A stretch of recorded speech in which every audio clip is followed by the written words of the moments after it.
Face à l'océan, l'un des deux centres de thalassothérapie de la Baule, celui du groupe Felippo, a été créé il y a plus de 20 ans. Il emploie aujourd'hui 50 personnes. Il fermera ses portes en juillet prochain pour renaître à l'autre bout de la baie de la Baule, sur la commune de Pornichet. Un établissement 4 étoiles, de la thalasso, mais aussi un hôtel de 105 chambres avec accès direct à la mer. Le déménagement va s'accompagner d'un doublement des effectifs, passant de 50 à 100 salariés. Comme vous le voyez, on a vu sur le château, on a vu sur la mer et on aperçoit la baie de la Baule. Voilà. Donc les travaux ont commencé en janvier 2011. Les investissements sont d'environ 27 millions. 27 millions d'euros, dont la moitié de fonds propres, une gageure en temps de crise. C'est particulièrement difficile de faire des investissements aujourd'hui, ça c'est clair. On a mis beaucoup de temps, l'établissement aurait dû ouvrir beaucoup plus rapidement, mais ça a été une course incroyable au financement de cette opération.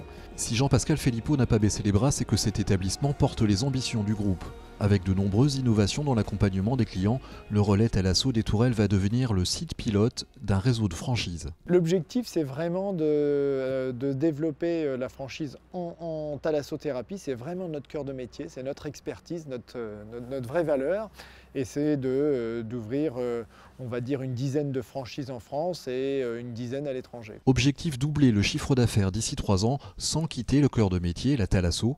Pour nourrir ses ambitions, le groupe a ouvert son capital à 2 filiales de banque, Ouest Croissance et Océan Participation.